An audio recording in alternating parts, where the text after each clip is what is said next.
At so ayan, hi guys! Welcome back sa channel natin. At eto na nga si hints at spoiler ni chapter 1095. So ang aga ng release na ito, pero bago natin simulang pag-usapan yan ay paki-follow naman guys. Eto si Facebook natin.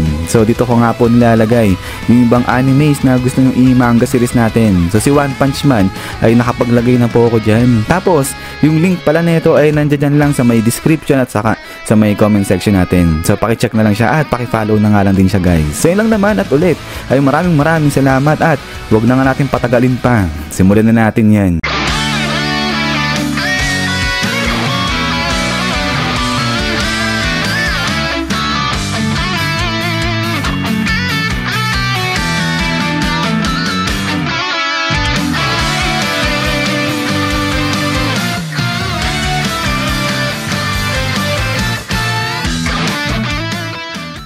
So nung sa nakaraan nga ay ipinakita na itong awakened form ni Saturn. At so ngayon ay dito sinasabi na itong chapter 1095 is a strong revelation chapter. At may kinalaman ngayon yan dito naman pagdating kay Figureland Garling at dito rin sa may God Valley na nga na to. At so pagdating dito kay Garling Figureland ay sinasabi na maghanda na nga raw tayong mga fans ni Shanks. Bakit? Kasi nga mukhang i-reveal na dito kung ano yung connection neto ni Garling Figureland dito kay Shanks. So marami nga yung nag-iisip, yung nag-e-expect na etong si Figureland Garling ay tatay neto ni Shanks, since na etong si Shanks nga ay isang Figureland din. So kaya nga ngayon 'di ba ay marami na nag-iisip na baka eto yung dahilan kung bakit etong mga Five Elders ay ganun na lang yung pagtanggap dito kay Shanks kahit na isang pirata pa etong si Shanks. At so now sa mga nakakalimot na dito kay Figureland ay siya nga po yung Supreme Commander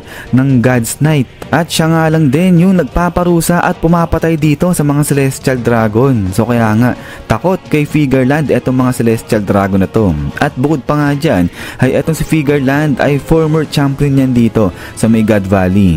At so now ngayon tinitignan kung may kinalaman ba etong si Figureland sa nangyaring insidente dito sa God Valley. At so punta ngayon tayo dito sa may God Valley incident. So alam natin kung ano yung nangyaring insidente dito sa God Valley. But since na sinasabi nga rito na etong chapter 1095 is a strong revelation chapter, kaya baka etong si Saturn ay meron pa siyang idadagdag na info sa kung ano yung totoong nangyari dyan sa may God Valley at kung bakit at saka kung paano nawala etong God Valley na lang ng biglaan. So kaya nga ngayon so far ang tinitignan ay kung etong si Figureland ba ay connected dito sa nangyaring insidente sa God Valley o baka naman separate yung revelation na sinasabi rito. So magkaiba dito kay Figureland, baka yung sinasabing revelation lang dyan yung patungkol kay Shanks o yung connection niya pagdating kay Shanks, since na sinabi nga rito na mag-ready yung mga fans neto ni Shanks. At dito naman sa God Valley ay baka sabihin lang dito kung ano nga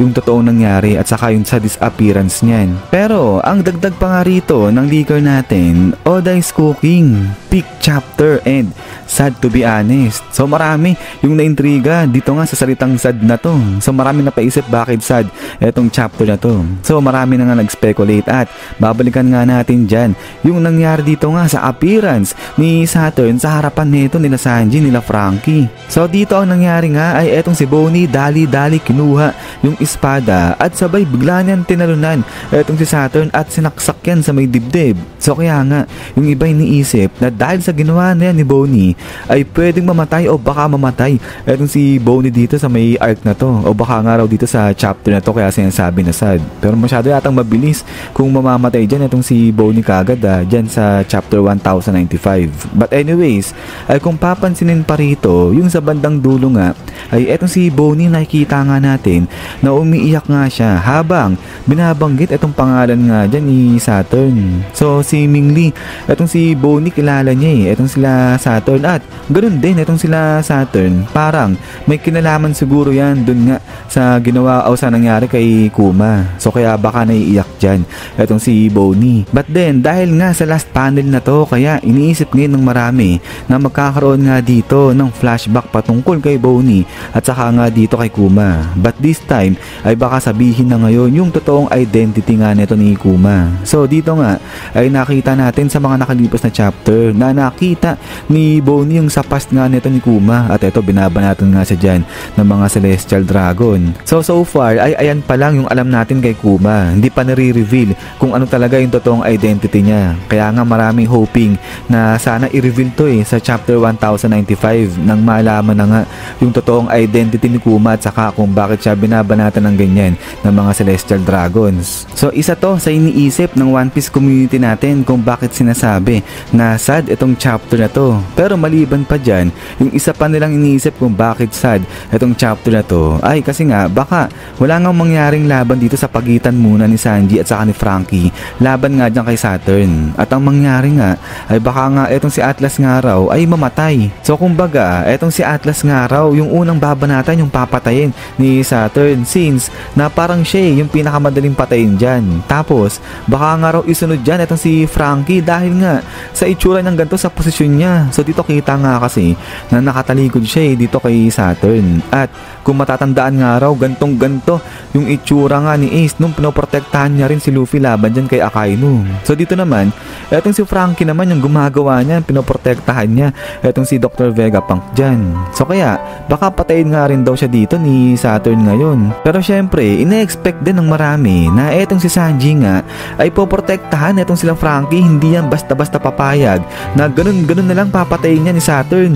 So iniisip nila na etong si Sanji nga babanat din dito kay Saturn. Pero matindi, na-stretch ng gusto etong chapter na to dahil sa sinabi ng Maker na magiging sad nga raw etong si chapter 1095. Pero ayan guys, ay paalala lang yung sa pagdating sa mga part na to na eto nga yung mas magkakaroon ng flashback sa totoong pagkatao ni Kuma, sa totoong nangyari sa kanya, at pati na rin dito nga sa pagpatay na gagawin ni Saturn kala Franky kala Atlas ay mga speculation lang naman yan, mga ano lang ba expectations ganyan ng One Piece community natin, dahil nga dun iniisip nila na eto yung baka mangyari sa sad part na sinasabi dito sa chapter 1095. Pero ang sure dito na ipapakita nga yung sa pagdating dito kay Figure Land at saka yung sa may God Valley. So yung info na i-reveal patungkol sa dalawa na to, yan pa lang yung confirmed, yung sure. So yan nga yung hintay natin.